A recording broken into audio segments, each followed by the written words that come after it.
Olá, pessoal. Estamos ao vivo de novo, com aula de física sobre ondas, do curso Carlos Patrocínio. Essa atividade 1 aqui é que a gente vai trabalhar hoje, a parte de ondas e física. Eu vou colocar aqui do lado, para quem não tem, e a gente vai discutir o assunto ondas. Inicialmente, o assunto ondas, a gente vai abordar dois elementos importantes sobre ondas. O primeiro elemento, que está nessa primeira questão aqui, fala sobre frequência e sobre período, não é? Então, a ideia inicial, vou pegar aqui, para a gente acompanhar também, como é que estão as questões. Aqui, nessa sequência didática, vamos ter o seguinte.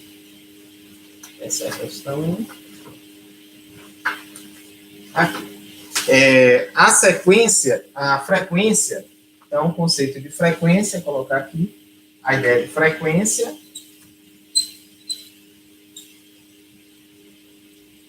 E aí a gente vai pensar a frequência com a letra F minúsculo e período.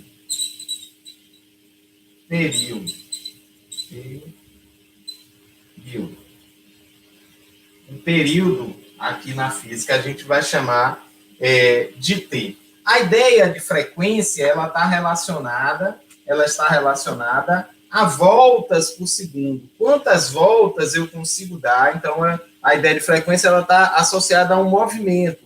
A quantas voltas eu dou por segundo. Então, ele se relaciona em voltas ou ciclos, né?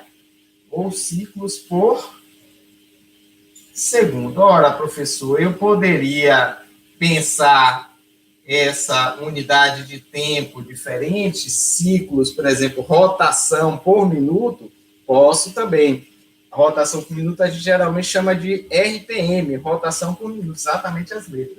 Mas quando eu me refiro a segundos, voltas por segundos, ou rotações por segundos, ou ciclos por segundos, a gente tem uma unidade muito especial. A gente tem uma unidade chamada Hertz. Hertz é a homenagem a esse físico, né, que estudou esta parte da física, além de outras, mas em especial quando a gente tem voltas por segundo, na unidade de tempo por segundo, a gente estabelece ela por Hertz. E o período, a ideia do período é saber o tempo. Ele se refere ao tempo. Enquanto frequência se refere a voltas, quantas voltas eu dou a cada segundo, o período se refere ao tempo. E enquanto em um segundo, quantos segundos eu vou dar o período em segundos para ele dar uma volta, né? Para dar uma volta, quantos segundos ele vai gastar ali, qual o tempo necessário para ele dar uma volta. Então, é o tempo que ele gasta ali para dar uma volta. Então, para ele dar uma volta, completar um período, quanto tempo ele estabelece. Então, essa é a ideia de período. Então, a ideia de período está ligado ao tempo. Então, ao tempo, geralmente em segundos, o tempo necessário para quê? O tempo para dar uma volta. Geralmente, esse tempo é dado em segundos. E aí, a primeira questão vai discutir um pouco essa ideia de frequência e de período, tá bom? Então, suponha que você tenha que enrolar uma manivela, né? Enrolar uma manivela, como se estivesse, por exemplo, numa pescaria, enrolando a manivela, com velocidade constante, dando 7 voltas por segundo. Ora, se ele dá 7 voltas por segundo, ele pede no item 1 para determinar a frequência F de enrolamento. Ora, de enrolamento em Hertz. Ora, se ele quer em Hertz, significa dizer que ele quer em segundos, mas ele já dá 7 voltas por segundo. Então, essa frequência é relativamente fácil de calcular, né? Essa frequência F minúscula é de 7 voltas por segundo. Lembrando que frequência, ele se relaciona com voltas por segundo, ele está ligado a voltas, segundos. Ora, mas aí eu poderia dizer que essa frequência seria simplesmente F igual a 7 Hz. Por que 7 Hz, professor? Porque eu dou 7 voltas por segundo. A unidade de tempo aí é segundos. Tudo bem? Guilherme está aqui, hein? Que beleza, Guilherme. Bem-vindo. Então, o item 1 já foi resolvido aí da primeira questão da atividade 1 de física. Então, ele dá 7 voltas por segundo, ele vai enrolando a manivela com velocidade constante de 7 voltas por segundo. Então, ele dá 7 voltas, ele dá 7 voltas, a frequência dele é voltas por segundo, então é de 7 Hz. Tudo bem? Vamos passar agora para o item 2. O item 2. O item 2 vai nos ajudar aqui. Agora eu vou ter que apagar essa parte. A gente já sabe que frequência ela se relaciona a voltas e o período ao tempo. Frequência e voltas por segundo, ela se relaciona com Hertz, com unidade Hertz. Essa é a maneira mais especial para a gente entender. A segunda, o item 2, ele pede o período T. O período T de enrolamento, ele quer o enrolamento em segundos. Agora, veja só, o período, ele se relaciona sempre inversamente proporcional à frequência. O período, ele é inverso à frequência. Isso, eu estou explicando agora, eu estava explicando frequência, agora eu vou explicar período. O período é o tempo necessário para ele dar uma volta, para ele fechar um ciclo, para ele completar uma rotação. Então, ele quer saber o período o tempo em que ele dá uma volta completa. Aqui, vamos supor que ele comece aqui, né? Chega aqui bem perto. Então, qual o tempo necessário para ele, partindo daqui, ele dar uma volta e chegar aqui? Esse é o período, né? Ele completa um período, certo? Em uma determinada unidade de tempo, geralmente segundos, tá bom? Então, é um ciclo, uma volta, uma rotação. Mas o período, ele tem uma relação muito íntima aqui com a frequência, né? Ele é o inverso da frequência, ou a frequência é o inverso do período. Então, se a gente já calculou a nossa frequência anteriormente, que era de 7 Hz, no item 1, o nosso período aqui vai ser exatamente 1 sobre 7 segundos.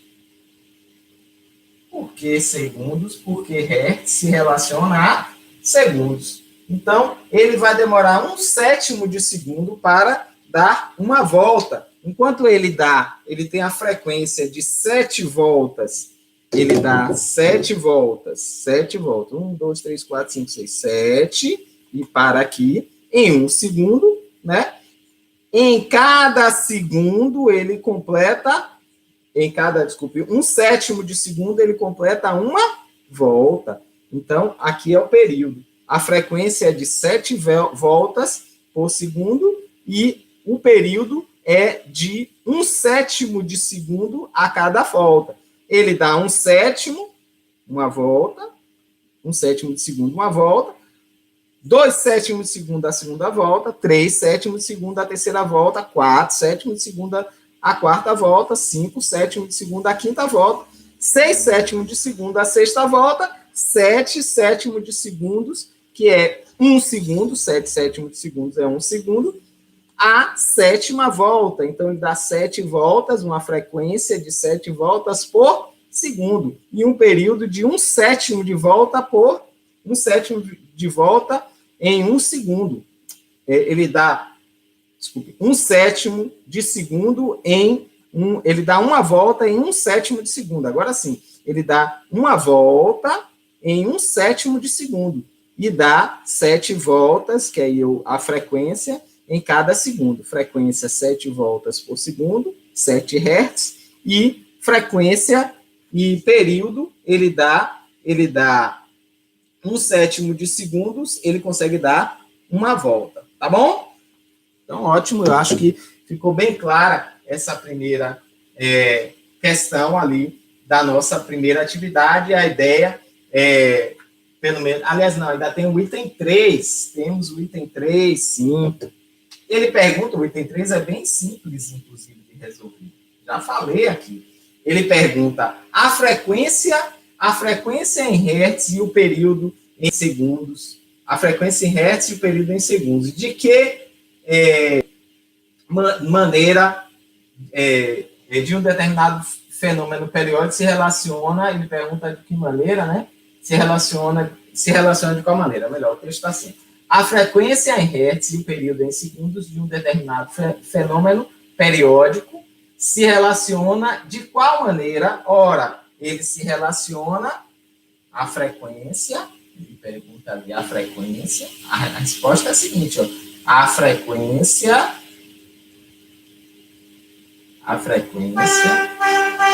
se relaciona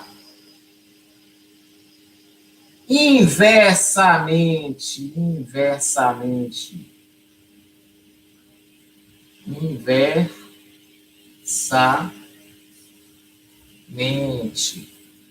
ao período. Ou o inverso, você poderia começar o inverso, período, né? O período se relaciona inversamente à frequência. Então, o período é o inverso da frequência, assim como a frequência é o inverso do período. Tudo bem? Aí sim a gente finaliza a primeira questão aqui da nossa atividade. Tudo bem? As dúvidas eu vou tirar a partir de 10 horas. Não está enxergando não, Catarina? Aí, ó. Cissa disse que está enxergando tudo direitinho. Aí, Maria Eduarda disse que está tudo certinho. Ora, vamos ver aqui se a gente concluiu tudo da primeira questão. Sim, da primeira questão a gente já resolveu. Aí a gente tem uma segunda questão que vai se relacionar agora, tem um pouco de lei de Newton e tem uma relação de, também, além de ondas, a gente tem a parte de forças e vetores, que é bastante importante aí na parte de física, tá bom? Vamos ver com bastante cuidado essas duas coisas aí. Então, deixa eu ver aqui.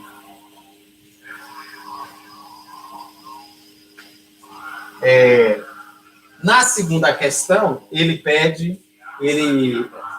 diz o seguinte, ó, aqui já foi a primeira, temos uma participação especial, ou melhor, não é essa não, aqui é o item 2. Temos a participação especial aqui do carro do ovo, né? Quem quiser comprar os 30 ovos por R$15 vai ter a breve oportunidade. Mas vamos lá.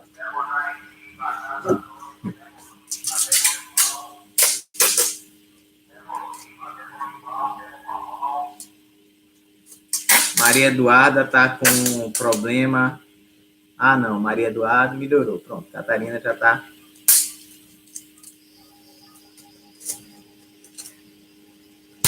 Já está enxergando direitinho. Vamos lá. Aqui, eu vou tentar colocar aqui também a questão 2. Questão 2, ele dá uma relação com o sistema massa-mola, bastante legal. Na questão 2, ele diz o seguinte, para o sistema massa-mola, o que é o sistema massa-mola? A ideia é que nós temos aqui Deixa eu aproximar aqui, eu acho que, para quem não consegue enxergar, lá daqui a pouco eu penduro aqui. É essa questão aqui, ó. Tá bom? Então, eu acho que agora, bem enquadrado, dá para ver, né? Tirar o dedo. Então, aí, o sistema massa-mola é exatamente esse sistema massa, que é esse bloco aqui, e mola, é um sistemazinho exemplar aqui para a física, né? Então, o que ele se refere a sistema massa-mola é essa situação. E, de início, ele está parado aqui, a mola não está nem esticada, nem contorcida, nem espremida, né? A mola está parada também, né? Ela não está tendo força nenhuma sobre ela, e a gente tem um sistema aqui completamente liso, né? Essa superfície lisa, não há atrito, a massa da mola aqui é visível, né? Essa parte é bastante importante, não há resistência do ar, e também é o que a gente chama de um sistema ideal, né? A gente vai se preocupar somente com as forças que agem aqui sobre essa massa, né? Principalmente a força da gravidade, que vai se relacionar com o peso.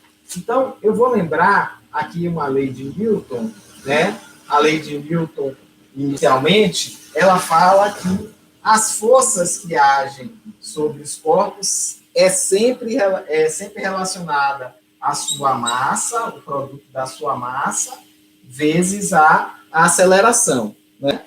Quando a gente se refere a essa força, a força-peso, a gente diz que o peso, né, ela vai estar ligado também à massa do corpo, mas a aceleração da força-peso vai ser a aceleração da gravidade, tá bom? Então, nós estamos sempre imersos aqui no nosso planeta, nós estamos imersos a um campo, um determinado campo que puxa todas as suas massas para o seu centro. A gente chama isso de campo gravitacional. O campo gravitacional, ele empurra tudo ao centro da Terra. Vamos supor, eu estou na superfície da Terra, quando eu solto esse piloto vai ser puxado para o centro da Terra. Vamos supor aqui, ó, essa força, esse campo gravitacional que empurra ela, com uma determinada aceleração. Essa aceleração a gente chama de gravidade. Então, é a gravidade da Terra, é aproximadamente 9,8 metros por segundo, tá bom? Então, essa é a primeira ideia de Newton, né? Essa é uma das leis de Newton, e a gente vai trabalhar, vai ter uma ideia, vai estar por detrás um pouco disso aí. Como é que vai estar por detrás? Observe que esse bloco, quando ele está sobre a superfície, o bloco estiver sobre a superfície, deixa eu colocar aqui uma superfíciezinha maior. Deixa eu ver se eu acho aqui uma superfície maior. Aqui, superfície. Então, esse bloco, vamos supor que seja esse bloco ali, ó. Esse bloco aqui. Esse bloco, diante dessa superfície, eu vou colocar um pouco mais, ele exerce uma determinada força, em função da força da gravidade, para baixo, né? Sobre essa superfície aqui. Então, essa força aqui a gente chama de força-peso, uma força-peso, ok? Então, a gente pode colocar aqui no nosso sistema ali. Claro que o desenho está muito melhor, mas eu vou tentar reproduzir ele aqui, nosso sistema. Ele tem aqui, não tem essa distância, eu vou colocar essa distância aqui só exemplarmente, mas ele está colado na superfície, na verdade ele colado mesmo, né? Não tem dúvida que ele não há distância. Ora, este fato dele estar empurrando o bloco em função do campo gravitacional vai nos dar a força-peso. A força-peso a gente representa assim, ó, a força-peso. Mas aí a gente tem uma outra situação também dado por Newton. Um pouquinho mais para trás para ver se eu apareço um pouquinho mais. Dado por Newton. Ele diz que toda ação corresponde a uma reação de mesma força e intensidade, né? Em sentido contrário, Então, se esse bloco aqui, ó, esse bloco é empurrado com a força-peso, em função do campo gravitacional, o peso que ele tem aqui, ele empurra esta superfície, essa superfície empurra ele com a mesma intensidade para cima, por isso que, inclusive, ele fica parado, ele não atravessa a superfície, ele empurra a superfície para baixo, a superfície empurra o bloco para cima, tá bem? Então, é isso. Nós vamos chamar esta força aqui de chamada de força normal. Força normal, ela tem a mesma intensidade da força-peso aqui embaixo. Aqui é uma setinha, viu? Uma setinha. Pronto.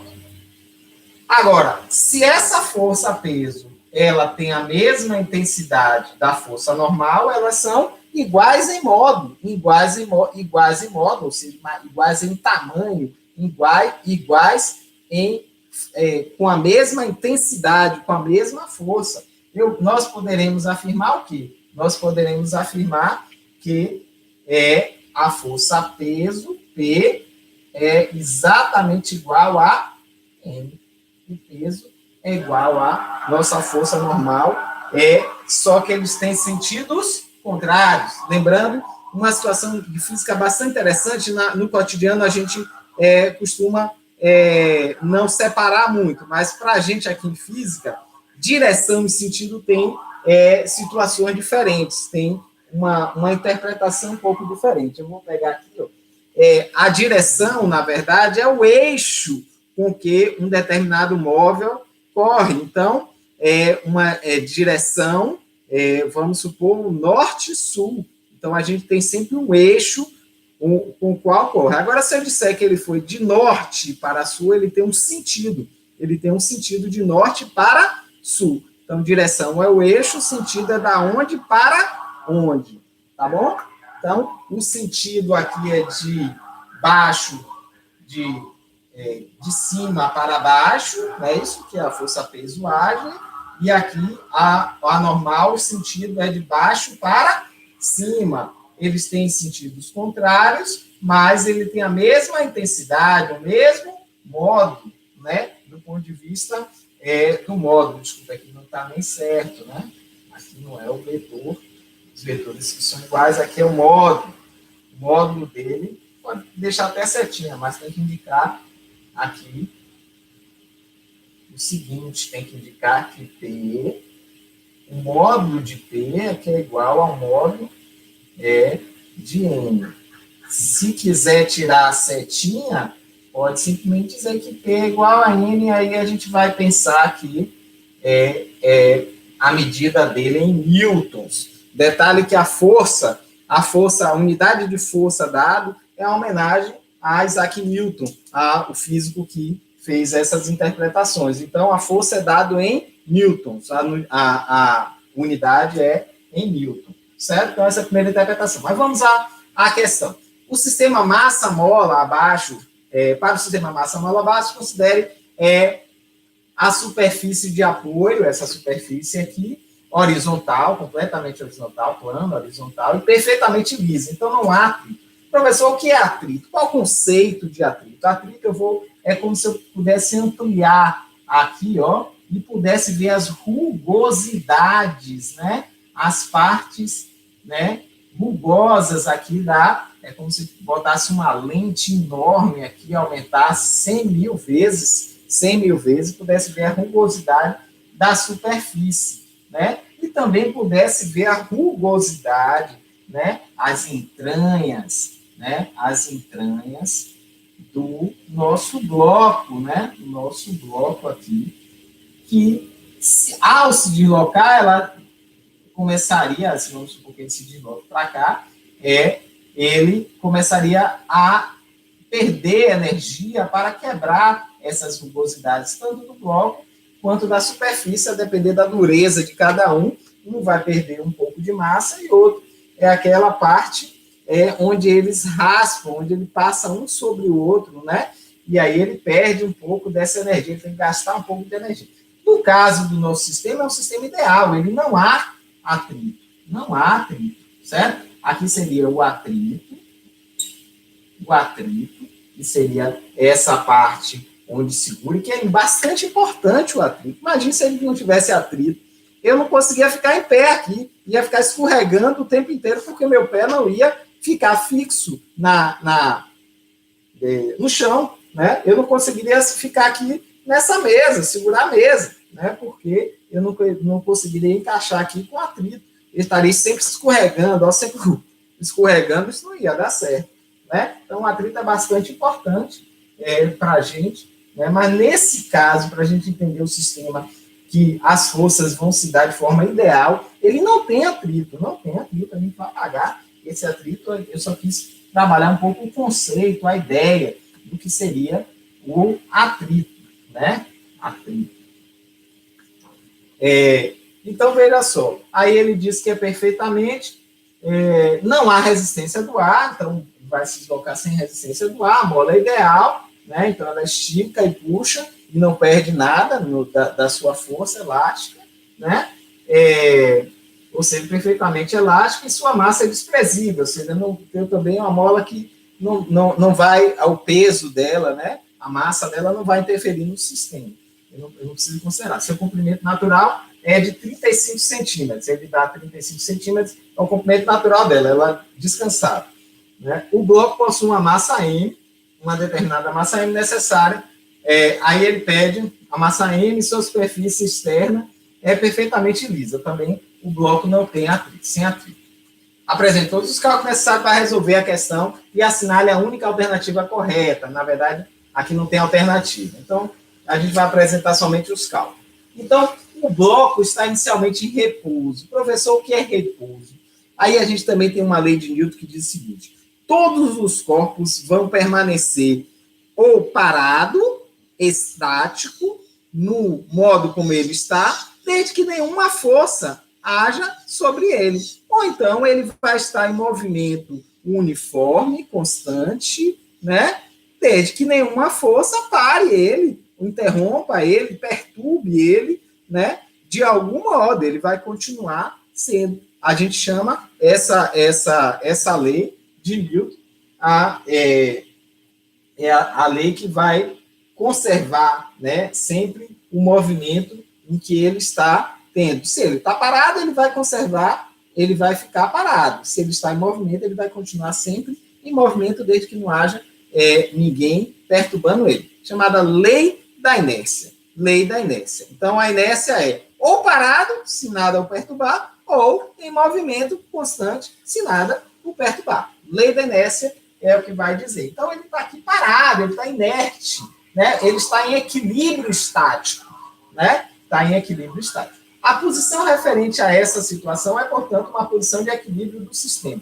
Aí ele pede para marcar no esquema seguinte as forças que estão aplicadas no corpo, qual o valor da resultante dessa força. Ora, a força é essa que eu já expliquei, a força peso, que ele está imerso no nosso campo gravitacional. Então, sobre todas as massas desse campo gravitacional age empurrando para o centro da Terra, e como ele está sobre uma superfície, essa superfície responde a essa ação, né, com a mesma intensidade, mas sentido contrário. Então, as forças aqui, elas estão a força peso e a força normal. Então, vou colocar até aqui o nome. Aqui a gente chama de força normal, o M de normal. E aqui nós chamamos de força peso.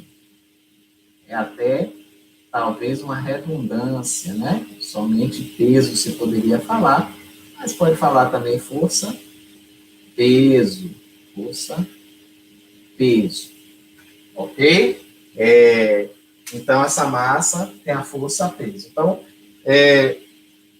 elas são iguais do ponto de vista do modo. Então, a gente sabe que peso é igual a normal. Isso vai indicar que, se eu passar para o lado de cá, que peso menos a normal vai ser igual a zero. Mas veja só, a resultante aqui vai ser a soma desses dois vetores. Eu tenho um vetor para baixo, se eu considerar para baixo positivo, então a nossa resultante vai ser a seguinte, ó, a resultante vai ser a soma desses dois vetores. Se eu considerar para baixo positivo, o N vai ser negativo, vai ser o peso menos, vetor peso menos o vetor, vou botar do ponto de vista vetorial, vou botar do ponto de vista do módulo. A resultante vai ser peso menos a normal. Por que menos a normal? Porque se eu considerei peso positivo para baixo, a normal é menos M, ok? Mas P menos M é igual a zero, a gente já tinha concluído. Então, a resultante aqui é igual a zero, o que é exatamente o esperado, porque ele está em equilíbrio estático. Não há mais nenhuma força que perturbe ele, ele está parado. Então, a resultante das forças tem que dar zero a resultante das forças por causa do equilíbrio estático. Tá bom essa primeira questão aí? Então, qual o valor da resultante das forças aplicadas? Das forças aplicadas é o peso e a normal, e a resultante é zero. A resultante é zero. Tudo bem? Todo mundo entendendo direitinho? Muito bem, vamos lá para o item 2. O item 2 ainda da segunda questão. Vamos ver o que é o item 2 nos aguarda. Item 2 nos diz o seguinte. Item 2, ainda considerando força igual a massa vezes aceleração, mas aí a gente vai considerar agora energia. Energia, gente, energia. Vamos precisar de muita energia aí agora, hein? Isso que é muito cheio de energia.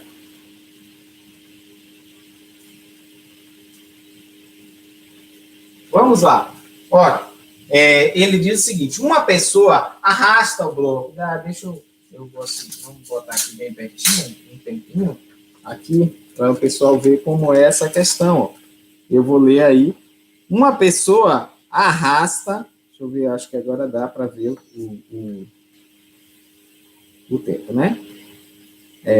Arrasta para a direita, então ela arrasta aqui para a direita, né? Ela arrasta aqui para a direita o bloco, né?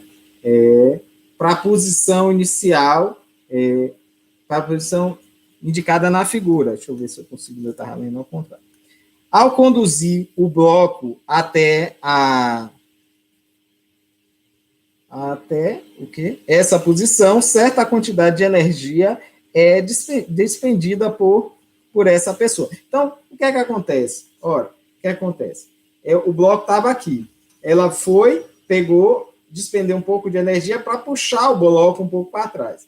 Mas, na verdade, ela pegou essa energia, e aí a gente tem um outro físico importante que chama-se Lavoisier, ele diz que nada se perde, nada se cria, tudo se transforma. Então, ele vai transformar essa energia, ele vai transferir essa energia aqui, mecânica que ele fez, para o sistema massa-mola. Ele vai transferir para o sistema massa-mola.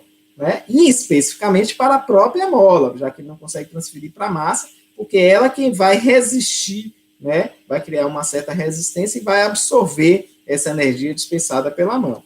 Ok? Então, ele esticou ali e vai criar uma energia. Então, transferindo para o sistema massa-mola que o armazenou. Qual o nome da força dessa modalidade de energia armazenada? Então, ele pede o nome da força, né? Que força é essa? Primeiro, ele pede a modalidade de energia armazenada. A modalidade de energia armazenada. Então, olha só, ele tinha um sistema que estava inicialmente em repouso, e estava aqui nesta posição,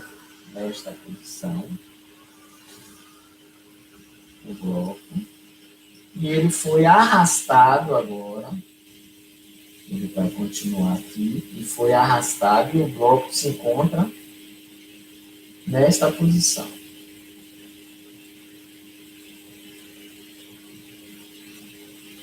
Com a mão aqui,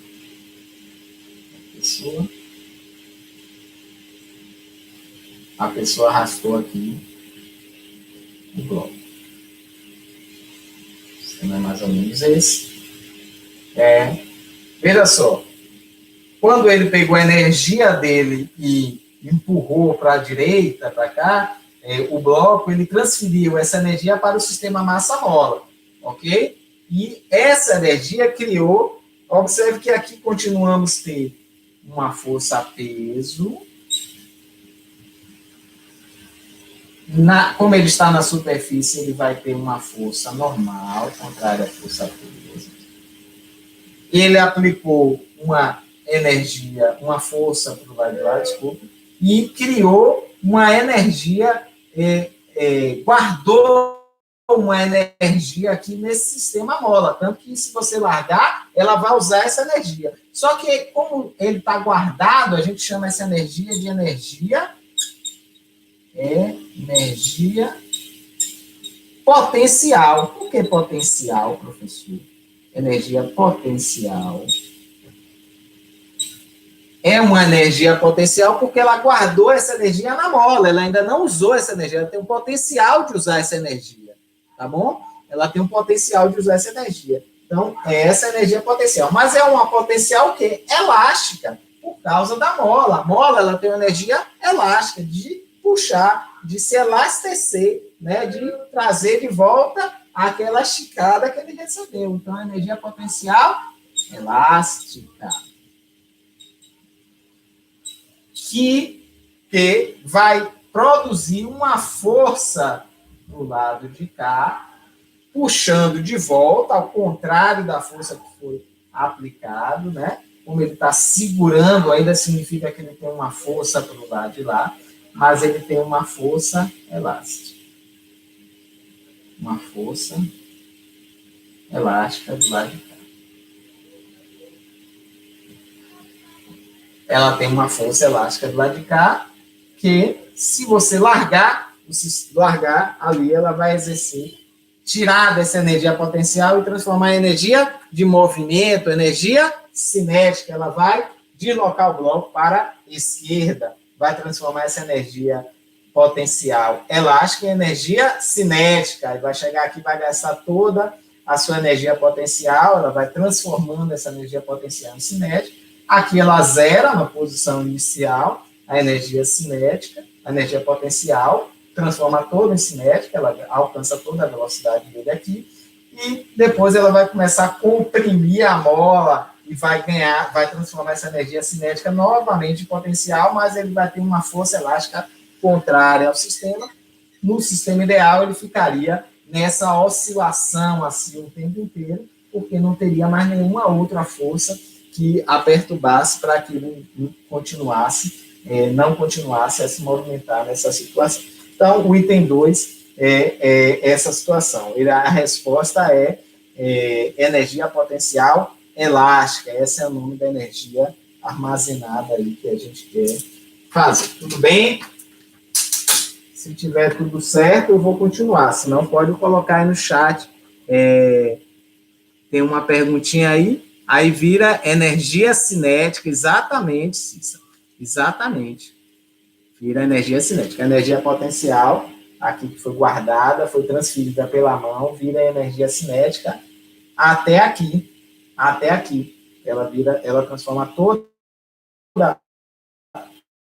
a potencial em cinética até o ponto inicial. Do ponto inicial para cá, ela começa a comprimir a mola, e aí vai transformar essa cinética novamente em potencial mas aí a força elástica vai estar no sentido contrário, ela vai empurrar. E o sistema vai continuar o tempo inteiro pela lei de Newton, a lei de conservação de Newton, a lei da inércia, nesse movimento vai e vem desde que nada o perturbe, já que o sistema aqui é dito como ideal, né? Então não há atrito, não há resistência do ar, a mola não perde a sua força. Essa força aqui, essa velocidade aqui, com que ela vai ficar, vai depender, na verdade, também de uma certa constante elástica aqui da própria mola, se ela vai empurrar mais lento, ou então se ela vai empurrar mais rápido, né? Porque aí vai ser a capacidade dessa mola absorver essa energia potencial e liberar essa energia potencial para a energia cinética, né? Depende da constante da mola. Se for uma mola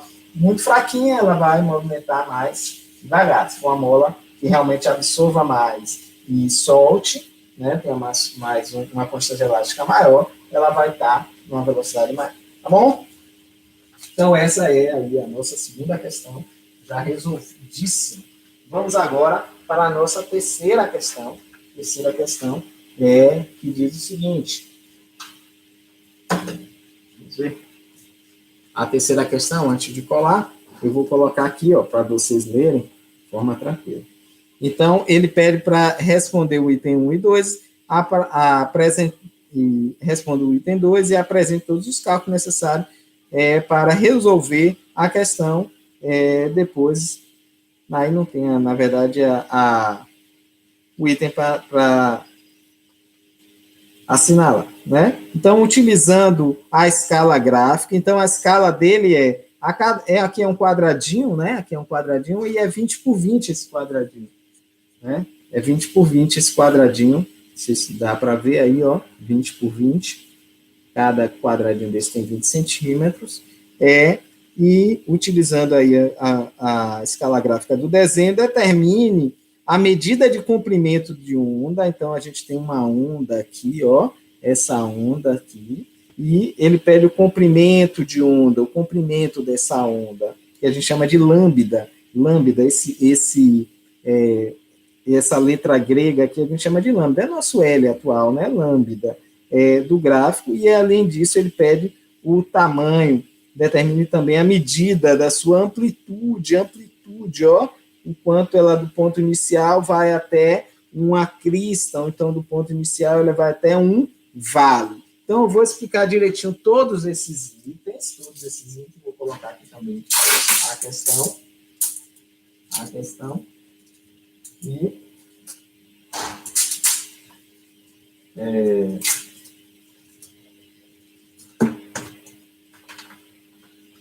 aqui do lado, para quem conseguir enxergar, tá bom? E vamos resolver. A primeira ideia que eu quero colocar é a seguinte. É a ideia de... Deixa eu ver aqui. Ele vai trabalhar... eu vou primeiro entender aqui o que é crista, eu acho que dá para ver, né? Então, se a gente tem... Eu vou reproduzir aqui novamente. Se a gente tem uma onda desse modo, a gente chama, inclusive, essa onda de senoidal, porque lembra a função seno, mas a gente vai ver com cuidado essa ideia. Ela começa aqui, né? Termina. Para fechar um ciclo aqui. Porque ela termina, ela passa por aqui novamente, né? Ela não termina, passa por aqui. Ela fecha um ciclo aqui. Observe o seguinte, a gente vai chamar essa parte superior, que inclusive ele já botou ali na letra P, e também tem uma outra parte aqui superior que chama letra E.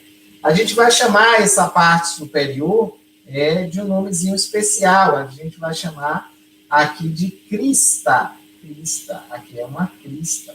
Eu vou botar aqui o nome que vai ficar, que eu vou precisar usar aqui. Então, P, eu vou chamar aqui, assim como R também, é uma crista. E o que é uma crista? Crista é o ponto mais alto, né, da onda, é o ponto mais alto da onda, a crista da onda, né? E ele chamou aqui a letra Q, também tem uma letra S, mas aqui representativamente a letra Q é um vale, Q é um vale. Um vale é a parte mais baixa da nossa onda. Então, enquanto P é a parte mais alta, que é a crista, Q é o vale, tá bom? Então, esses dois primeiros conceitos, crista, a parte mais alta, e vale a parte mais baixa, Crista, a parte mais alta, vale a parte mais baixa, tá bom? Pronto, esses dois primeiros conceitos é importante colocar. Então, aqui a gente vai chamar de posição inicial, foi onde iniciou a onda, a gente chama de posição de equilíbrio, né? Ainda não havia onda, posição de equilíbrio.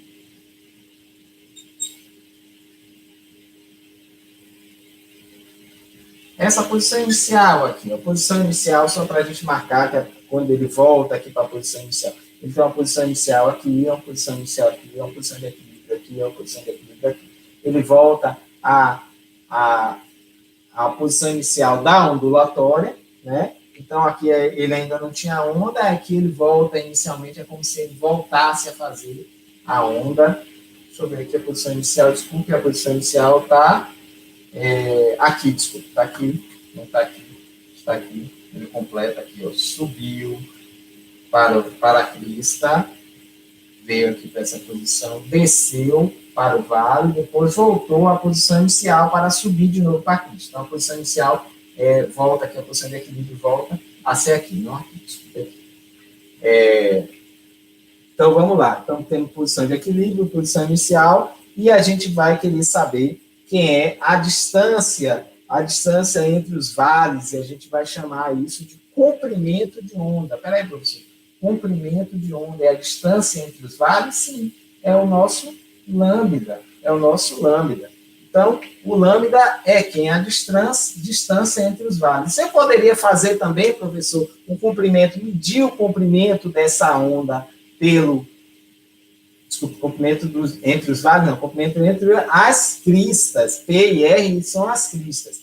Eu poderia fazer a medida entre os vales? Sim, poderia fazer a medida entre os vales, ó. Se eu tivesse, aqui tem um vale, S, também. Vou completar aqui um pouco, tem um vale S. Então, os dois vales, a medida é entre Q e S, também é lambda, ó. É o comprimento da nossa onda, comprimento de onda. Então, lambda é quem é o comprimento de onda, ó. Comprimento de onda. Eu posso medir entre as duas cristas ou entre os dois vales, né? Professor, o que é amplitude? Amplitude vai ser exatamente a medida do ponto de equilíbrio a uma crista, ou então do ponto de equilíbrio a um vale. Então, aqui vai estar o nosso... eu vou botar de preto aqui, só para diferenciar um pouco, ó. Professor, eu tenho aqui a medida entre o ponto de equilíbrio e uma crista. E a medida entre o ponto de equilíbrio e um vale também é a sua amplitude? É a sua amplitude. Então, professor, ele pede para no item 1, ele pede para, nesse gráfico, medir o comprimento de onda de acordo com essa escala que está lá, que é 20 por 20. Cada quadradinho desse vale 20. Ora, eu só vou contar a quantidade de quadradinhos eu tenho entre o ponto P e o ponto R, que são os vales. Ele tem aqui, ó, ele tem 1, 2, 3, 4, 5, 6, 7, 8 quadradinhos. Ele tem 8 quadradinhos, cada quadradinho vale 20 centímetros. Então, eu vou ter 8.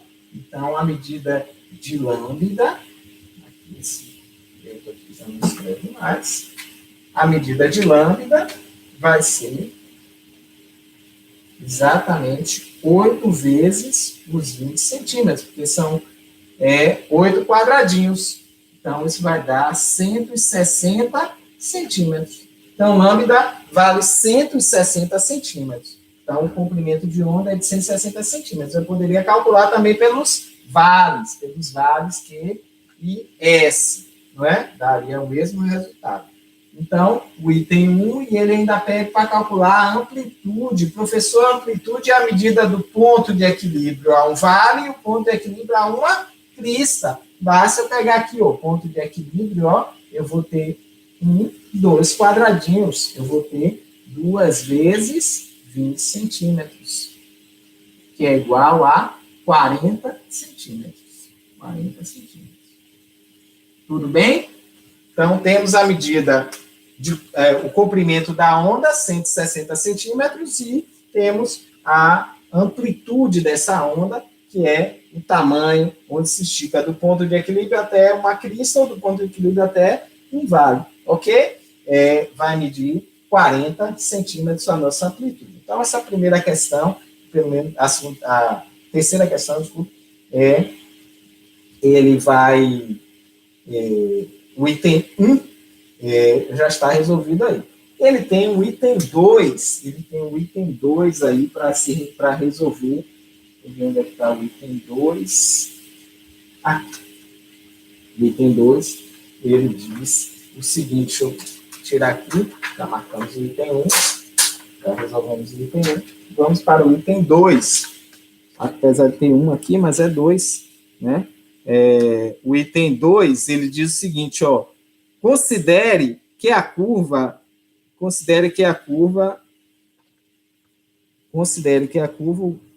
o gráfico acima esteja oscilando raiz de 7 11avos vezes por segundo. Então, se ele oscila vezes por segundo, ciclos por segundo, rotações por segundo, né? Ele está, aí se refere ao período, né? Então, vezes por segundo. Desse modo, determine a frequência F de oscilação, né? Melhor, desculpe, não é o período, é a frequência, né? Vezes por segundo é a frequência. Eu falei primeiro período, né? Frequência. Então, se ele completa ciclos por segundo, ele se refere à frequência. O período é quantos segundos ele gasta para fechar um ciclo, né? Pode ser em segundos, pode ser em minutos, depende da unidade. Geralmente segundos. Do ponto P, Q e R e S em hertz. Se ele se refere em hertz, ele está falando em ciclos por segundo, né? Determine também o período T de oscilação desse mesmo ponto em segundos. Aí, tudo em segundos, tá bom? Eu vou prender ali e a gente vai calcular o período e a frequência. Na verdade, na ordem a frequência depois o período. A frequência, na verdade, ele já deu aí, ó, de graça, porque ele fala que ele oscila raiz de 17 sobre 11 vezes por segundo, ciclos por segundo, voltas por segundo. Então, isso vai nos dar a nossa frequência. Que frequência ele está oscilando, não é isso? Ele está oscilando numa frequência de raiz de 17 vezes por segundo, né? Raiz de 17 sobre 11 vezes por segundo. Vai cair no chão.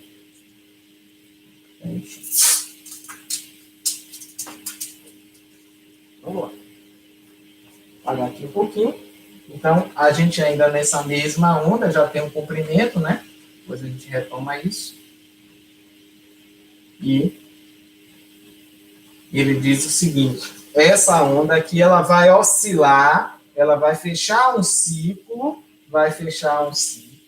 né? Ela vai ter uma frequência de um ciclo desse, né?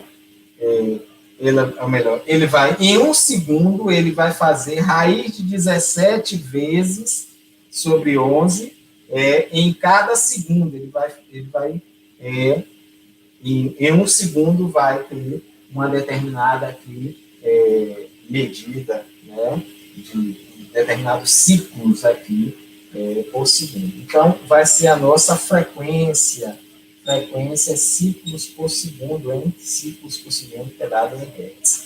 Então, se ele diz que fecha, oscila raiz de 17 sobre 11 ciclos vezes por segundo, então isso vai nos dar raiz de 17 hertz.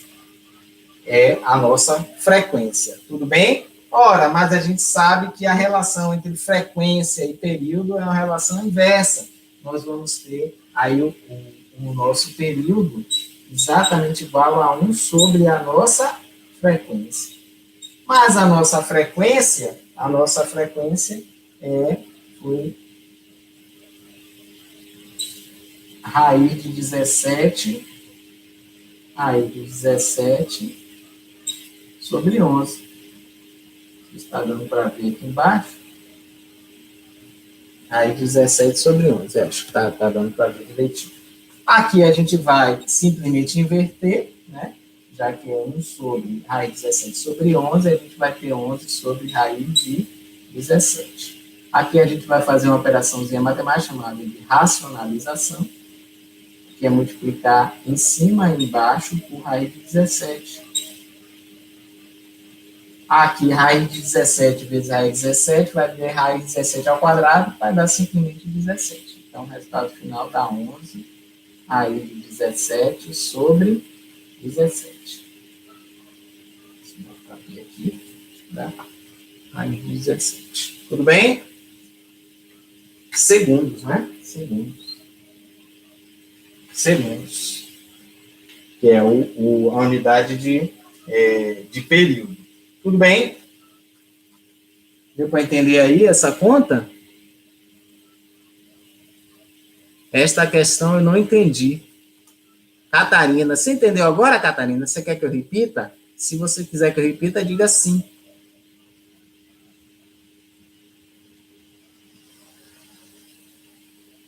Foi essa questão aqui, o item 2. Deixa eu marcar aqui como item 2. O item 2.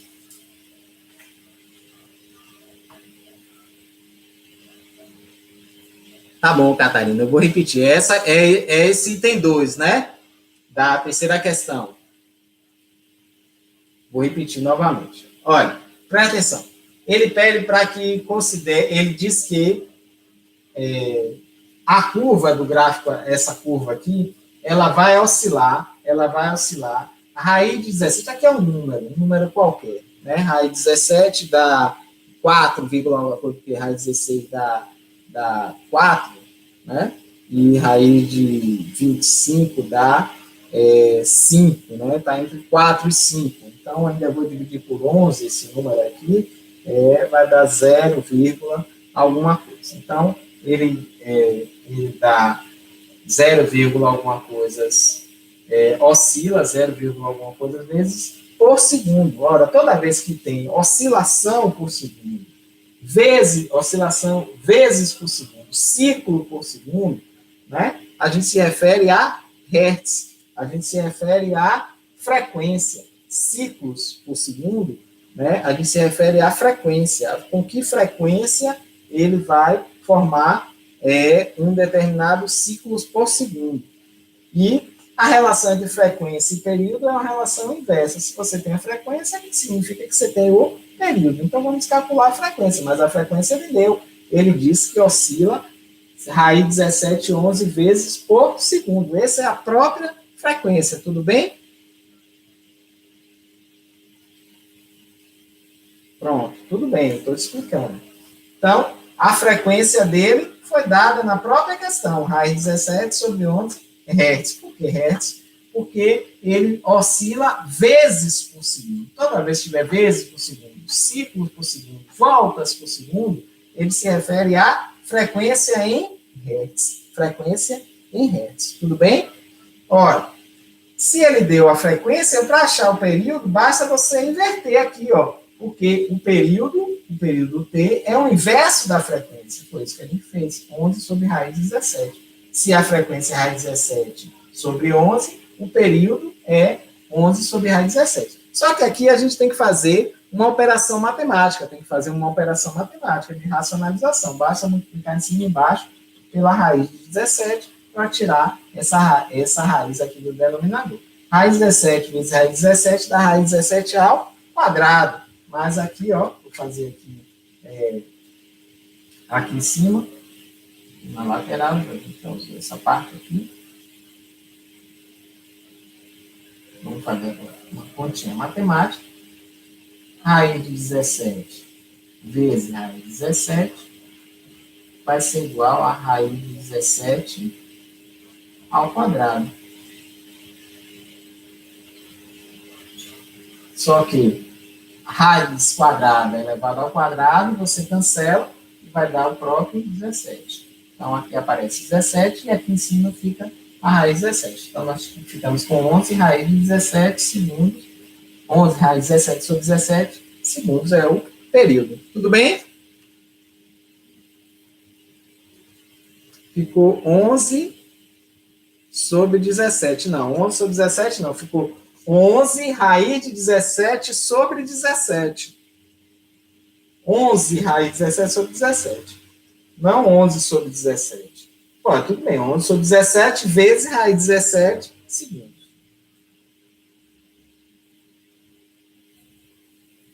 Ok, então ótimo, Catarina. Que bom que você entendeu agora. Vamos lá. Então, a gente tem aí a questão 2 já certinho. Questão 2, estamos bem. Vamos lá para a questão 3. Ou melhor, questão 4. Questão 4. A gente vai. Deixa eu ver quanto tempo nós temos. Nós temos 1 hora já de aula. Isso, deu para entender. Que ótimo. Vamos dar um pequeno intervalo de 5 minutos, tomar uma água, respirar um pouquinho e voltamos em 5 minutinhos. Tá bom? Para a questão 4. 5 minutos para a questão 4, enquanto eu me organizo aqui também. Tá bom? Vou apagar o quadro. Tomar uma água. Depois de 1 hora aí. Já ouviu, mas não vamos parar não, viu? Vocês vão me ver aí. Vamos ver aí. Não saiam para tomar uma água rapidinho. São exatamente 10 horas e 8 minutos. 10 horas e 15 minutos nós voltamos, tá bom? Então, voltamos às 10h15. Ainda com a questão 4 e o conteúdo também de ondas em física. Vamos ver muita onda aqui em física. Com a questão 4, vamos trabalhar com a equação fundamental da ondulatória. Só um minutinho para a gente tomar uma água, tomar um café e descansar um pouco a mente para absorver o que a gente já entendeu.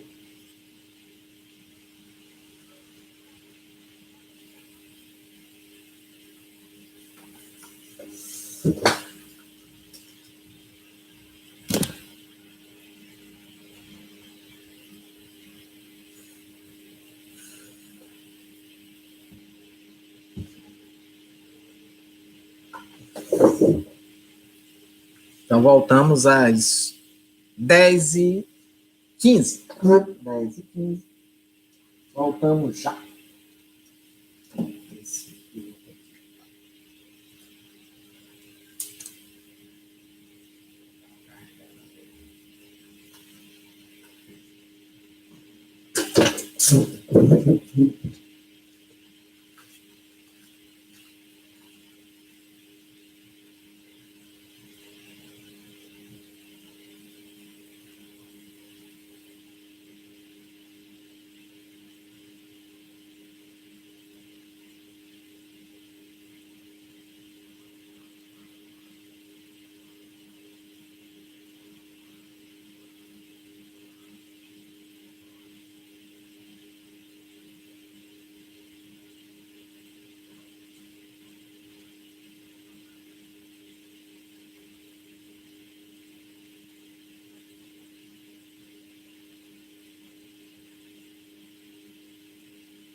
Está grande.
Esta é uma publicação minha aqui,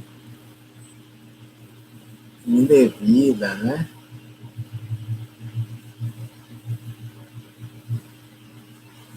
Vou apagar aqui essa publicação, botar uma nova, excluir.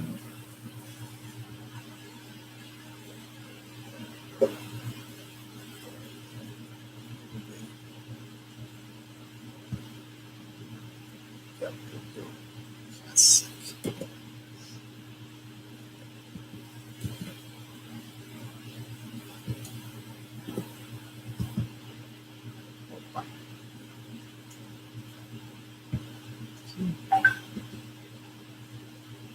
Esses.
24.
Pronto, vamos voltar, gente. Todo mundo aí? Temos aí 5 alunos. Já demos um descanso para absorver aí o que a gente já estudou. E aí a gente vai continuar resolvendo a partir da questão 4. Não é isso? Questão 4. Deixa eu divulgar aqui. Incorporar. Isso. Não é incorporar.